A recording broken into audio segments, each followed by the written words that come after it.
In the unfortunate event of a car breakdown that leaves you stranded, it's very useful to have a kit of tools and supplies, which you should keep in your car at all times. An emergency kit can mean the difference between being stranded waiting for help and being able to get right back on the road. Here is a list of important supplies to always keep in your car.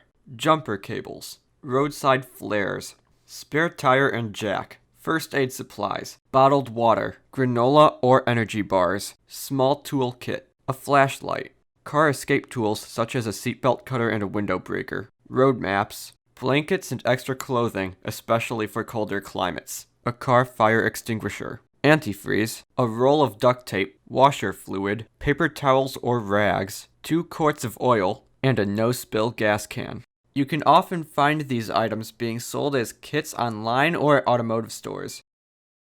If you find yourself stuck on the side of the road and can't receive immediate help, a kit containing these items will prove very useful.